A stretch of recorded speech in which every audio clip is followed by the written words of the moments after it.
आजकल आप लोग अपनी बेटियों को जूजू बना लेते हो, कुछ नहीं आता, पढ़ी लिखी डिग्री तो है, रोटी नहीं बनाऊंगी, मैं रोटी बनाने आ रही हूँ, तुम्हारी नौकरानी हूँ। आजकल लोग रोटी बनाने भोजन बनाने को भी छोटा काम समझते हैं, नौकरानी हूँ। आजकल आप लोग नौकरों के हाथ का ही तो भोजन कर रहे हैं, इसलिए तुम्हारी बुद्धि भ्रष्ट है।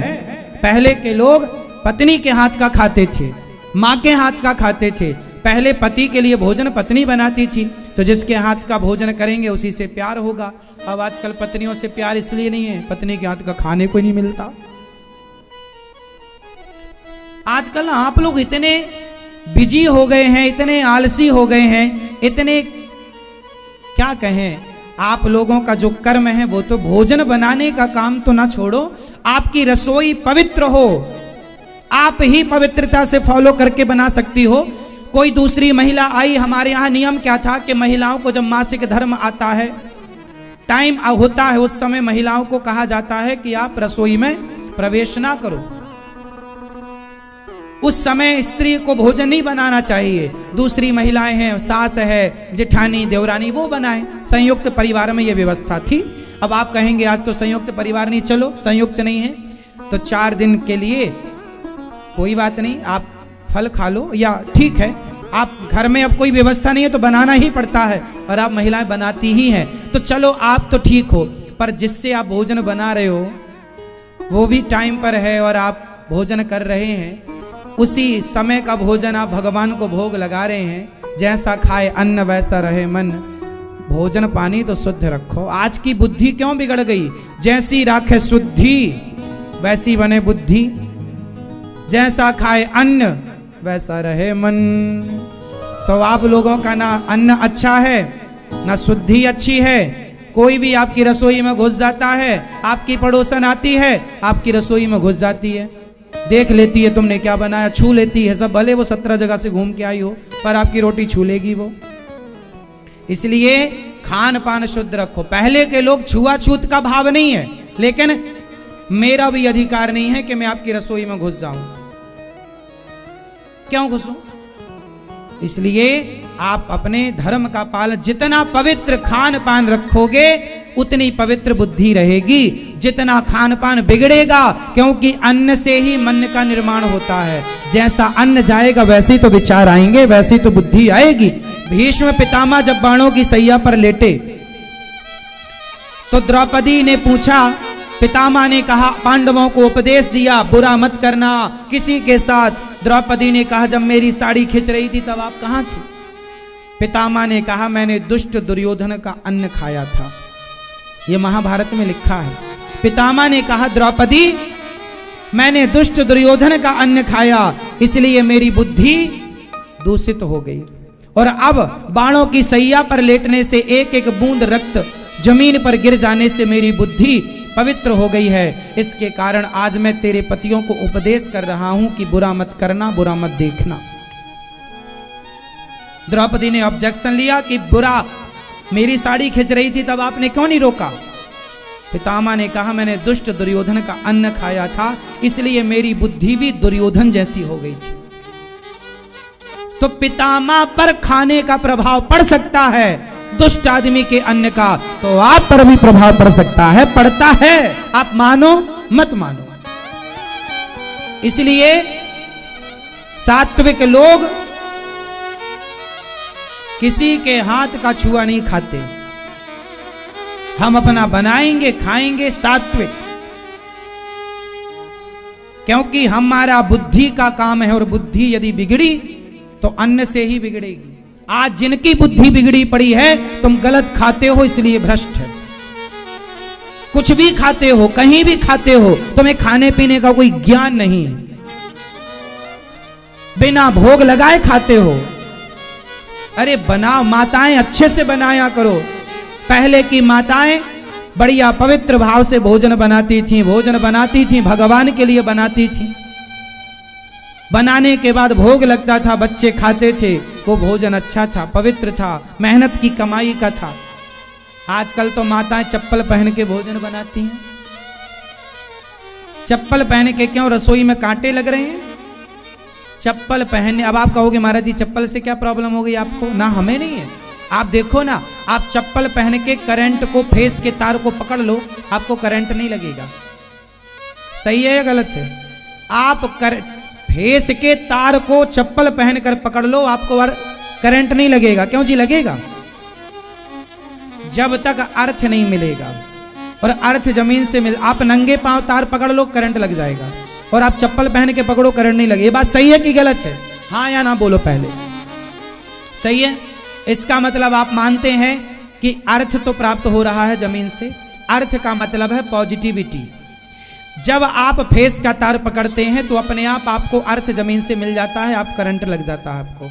मतलब जमीन से एक पॉजिटिविटी 24 घंटे आपको प्राप्त हो रही है, एक एनर्जी मिल रही है, मान रहे हो ना? तो जब भोजन आप बनाते हो तो वो पावर, वो पॉजिटिविटी जमीन की आपके शरीर के द्वारा भोजन में प्रवेश करती है। जब माता बनाती है, आप चप्पल पहन लेते हो तो वो पॉजिटिविटी कट हो जाती है। इसलिए साइंस के आधार पर मैं बात कर रहा हूं। चप्पल पहनकर भोजन नहीं बनाना। हाँ, कुछ बिछा लो, कुछ बिछा लो नीचे, तुम्हें ठंडा है लग रहा है, बिछाओ, चप्पल नहीं। भोजन भगवान के लिए बनना चाहिए। दाल चावल सब्जी रोटी खीर पूड़ी बने, पहले भोग लगे, फिर भगवान का प्रसाद बच्चे पाए। अब आजकल आप लोगों को भोग लगता नहीं, रसोई में बैठ के, रसोई में ही खड़े होके आप लोग वहीं बच्चे सब खा जूठा कर लेते हैं। भक्षा भक्ष है, इसलिए बुद्धि भ्रष्ट। आप लोगों के आना शुद्धि है, जैसी राखे शुद्धि वैसी बने। जोर से, बुद्धि शुद्धि। क्या आप लघु शंका जाते हो तो क्या करते हो शुद्धि के लिए? आपसे सवाल, आप क्या करते हैं? लघु शंका जाओ तो 4 कुल्ला करो, लघु शंका जाओ तो 4 कुल्ला करो, हाथ और पांव धो लो, तब जाकर लघु शंका के बाद शुद्धि होती है। शौच करने के बाद आप क्या करते हैं? आपसे सवाल, पीले भैया नहाते हो? नहीं नहाते, फिर भ्रष्ट है। शौच के बाद आपको नहाना ही चाहिए, कोई ऑप्शन नहीं। आप अर्ध स्नान करो, आधा नहाओ, कपड़े उतार लो, कपड़े गीले कर लो या कपड़े उतार के जाओ, और नाभि तक तो गीला करो पूरी बॉडी को, कपड़े चेंज करो। जो आप उतार के जाओ तो अच्छा है, पहन के गए हो शौच करने तो पूरे कपड़े गीले करो। जितनी बार शौच करने जाओ, 2 बार 3 बार, उतनी बार, एक बार पूरा नहा लिया तो दूसरी बार अर्ध स्नान तो होना चाहिए शुद्धि के लिए। आजकल कौन करता है? शौच करने के बाद बहुत लोग करते हैं, उनको प्रणाम। जो नहीं करते, बहुत लोग शौच करते हैं और नहाते नहीं है। आजकल ठंडी आ गई, नौजवान बच्चा बच्ची तो तुम्हारे 4-4 दिन नहीं नहाते। अब इनके हाथ का कोई पानी भी पी लेगा ना तो भ्रष्ट हो जाएगी बुद्धि पीने वाले की। इसलिए सबके हाथ का जो भ्रष्ट हैं, जो जिनको ना नहाने का, ना खाने का, ना उठने का, ना बैठने का ज्ञान है, इनके हाथ का पानी पियो, भोजन करो तो बुद्धि भ्रष्ट हो ही जाएगी। ब्राह्मण ही क्यों ना हो, यदि ब्राह्मण भी मांसाहारी है, शराबी है और नियम से नहीं चलने वाला है, तो ब्राह्मण भी क्यों ना हो, उसके ब्राह्मण के हाथ का भी पानी पीने का धर्म नहीं है। यदि ब्राह्मण भी 8-10 बजे तक सोता है और शौच करने के बाद नहाता नहीं है और मांस खाता है और शराब पीता है, तो ऐसे ब्राह्मण के हाथ का पानी भी पीने योग्य नहीं है। बात यह नहीं है कि आपकी समाज क्या है, जाति आपकी कुछ भी हो, आप यदि शुद्ध हैं, पवित्र हैं, भक्त भाव से रहते हैं, तो रैदास जी के हाथ का भोजन करने बड़े बड़े संत आया करते थे, क्योंकि भक्त थे। और आप यदि सात्विक नहीं हैं तो आपके हाथ का पानी पीने का धर्म नहीं है। इसलिए बुद्धियां भ्रष्ट क्यों हैं? तुम्हारे पास पैसा तो करोड़ों है पर बुद्धि भ्रष्ट है। भ्रष्ट इसलिए है कि खान पान भ्रष्ट है, क्योंकि पवित्रता नहीं है। आप बच्चों को समझाओ पवित्र रहना कैसे सीखें, तो पति ही ब्रह्मा पति ही विष्णु पति नरवदाधार। जिस नारी ने पति को पाया उसकी नैया पार, सुना पति बिना संसार। आज से नियम बनाओगे, शौच करने के बाद क्या करेंगे सब लोग? जोर से अपने बच्चों को सिखाओ। तुम्हारे बच्चे कब सीखेंगे? और ये 4-4 दिन नहाते नहीं है। यही लोग फिर भ्रष्ट होते हैं, बलात्कारी बनते हैं, क्योंकि बुद्धि भ्रष्ट है। तो कुछ भी भ्रष्ट बुद्धि का मतलब है सारे गलत काम करना, शराब पीना, सिगरेट पीना, जुआ खेलना, चरित्रहीनता करना, किसी बहन बेटी को पकड़कर छेड़ना, उसके साथ बलात्कार करना। यह सब वही कर सकता है जिसकी बुद्धि भ्रष्ट हो। और भ्रष्ट कैसे होती है? कि जब शुद्धि नहीं होगी तो भ्रष्ट होगी, खान पान अच्छा नहीं होगा तो भ्रष्ट। इसलिए तो आज से कितने लोग नहाएंगे शौच करने के बाद? लघु शंका के बाद क्या करना है? जोर से सब बताओ। लघु शंका के बाद क्या करोगे आप? 4 कुल्ला और हाथ पांव धुलना। और शौच के बाद पूरा कर लियो हो तो अर्ध स्नान करना। मजाक में मत ले जाना, वरना बुद्धि भ्रष्ट तो है और हो जाएगी। तुम्हारे मन में महाराज जी, लोग क्या कहें? महाराज जी हमारे मन में गलत गलत ख्याल आते हैं। क्यों आते हैं? क्योंकि तुम्हारी बुद्धि भ्रष्ट है। सात्विक बुद्धि होगी तो मन में गलत ख्याल आएगा नहीं। किसी बहन बेटी को देखकर यदि मन में गलत विचार आ रहा है, मतलब बुद्धि भ्रष्ट है, सुधार लो। क्यों आ रहा है गलत ख्याल? आ रहा है मतलब भ्रष्ट है। किसी मर्द को देखकर गलत विचार आए, मतलब तुम्हारी बुद्धि भ्रष्ट है। यही भ्रष्टता का प्रमाण है। और क्या चाहिए प्रमाण? अब तुम अपने आप को देख लो कि तुम कितने बड़े सात्विक और कितने बड़े भ्रष्ट हो। और यह भ्रष्टता इसलिए आई क्योंकि तुमने आचरण छोड़ दिए अच्छे वाले, पुराने संस्कार छोड़ दिए, और बस मनमानी चल रही है। मनमानी करो, मनमानी, भ्रष्ट हो जाएगा यह समाज। आपके बेटे पैसे वाले तो होंगे पर सदाचारी और संस्कारी ना होंगे यदि तुमने ध्यान नहीं दिया तो। पैसा कमाना बड़ी बात नहीं, पैसा तो वैश्या भी कमा लेती है तुमसे ज्यादा, तो पैसा ही कमाना रह गया है क्या? अरे भाई, हमारे यहाँ पैसे को महत्व नहीं दिया जाता। पैसा त्याग करके भरत जी ने अयोध्या के सिंहासन को ठुकराया और अपने भैया राम के पीछे दौड़ पड़े। ये हमारे भारत का इतिहास, चरित्र रहा है। पैसे का कोई मूल्य नहीं है, चरित्र का मूल्य है। रावण पैसे वाला था, राम चरित्र वाले थे। बताइए किसका मूल्य ज्यादा है, पैसे का या चरित्र का? जोर से। आपका बेटा पैसे वाला हो जाए पर चरित्र वाला ना हो तो क्या कर लोगे ऐसे बेटे का? समाज में जहां जाओगे ना, लोग तुम्हें बात करेंगे तो तुम नजरें ना मिला पाओगे। इसलिए बच्चे कैसे हों? पैसे वाले नहीं, चरित्र वाले। चरित्र वाले होंगे तो पैसा आ जाएगा। पैसा कमाना बड़ी बात नहीं है। रावण चरित्र वाला नहीं था, पैसे वाला था, और राम पैसे वाले नहीं थे, चरित्र वाले थे। इसलिए राम की पूजा होती है और रावण के पुतले जलते हैं।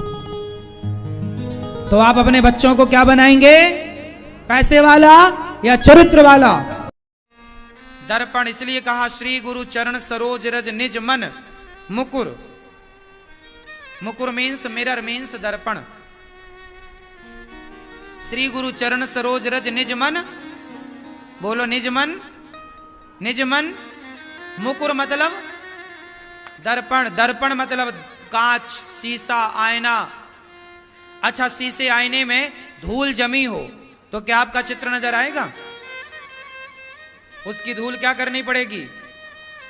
जिस दिन आपने शीशे की धूल हटा दी, आपका चित्र स्पष्ट हो जाएगा।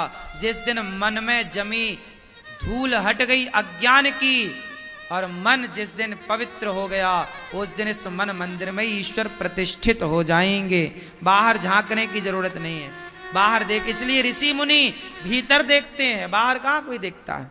आप लोग हैं जो बाहर देखते हैं, क्योंकि आपके भीतर अज्ञान बहुत है। आप बाहर ढूंढ रहे हैं, पर समझदार मन को पवित्र करता है तो मन में ही उतर आते हैं। अच्छा, एक बात बताओ, माना कि ये शीशा है, माना कि ये दर्पण है, मैं ये दर्पण आपके सामने कर दूं तो आपका चित्र आएगा कि नहीं? और आपके सामने कर दूं तो आपका आएगा कि नहीं? बोलो हाँ। बोलो हाँ। क्या दर्पण में कोई चित्र है? बोलो ये दर्पण जब सामने जाता है तो ये वही दिखाता है जो इसके सामने होता है। उसी तरह आप अपने मन को दर्पण बना लो। जिस दिन मन साफ दर्पण बन जाएगा, जैसे दर्पण में अपने आप आपका चित्र आ जाता है, ऐसे जिस दिन मन दर्पण बन गया अपने आप परमात्मा के चित्र को उतार लेगा। भगवान दिख क्यों नहीं रहे हैं? तुम बाहर कितना भी देख लो, इन आंखों से क्या देखोगे?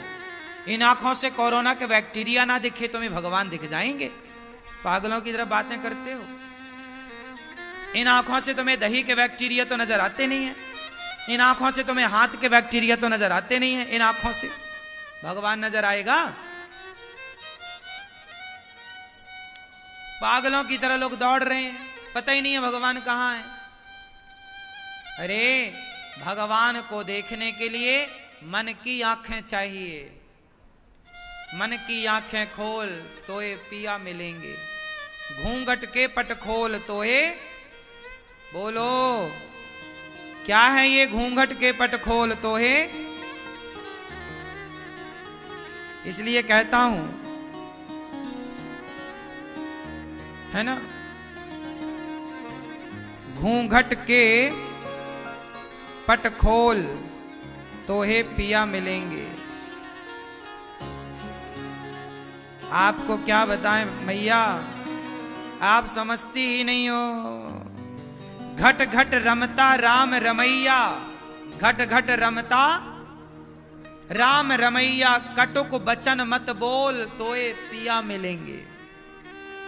कटुक वचन मत, लेकिन तुम तो कटु बोलना है और सोच रहे भगवान नहीं मिला। कटुक वचन बोलोगे तो काहे भगवान मिलेंगे?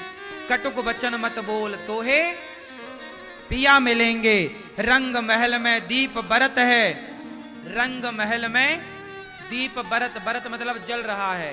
रंग महल में दीप बरत है, आसन से मत डोल तो ये पिया मिलेंगे। क्या मतलब हुआ? चलो इस लाइन का अर्थ आप करो।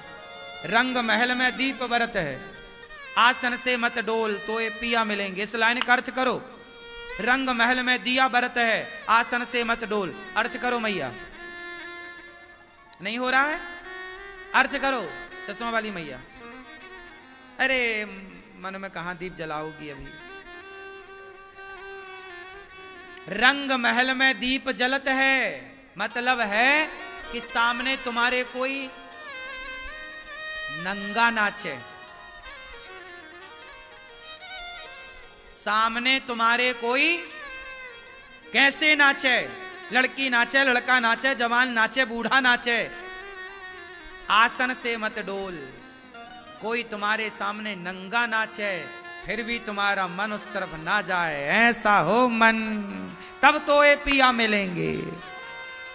रंग महल में नाच रही है नाचने वाली, दीप जलत वहां। रंग महल मतलब राजाओं के यहाँ कोई नाच रहा, नचनिया नाच रही है। लोग आजकल तो बूढ़े बूढ़े भी लोग नचनिया नाचने आए तो भीड़ लग जाती है। बूढ़े बूढ़े पैसे के नोट दबाते मुंह में ले ले,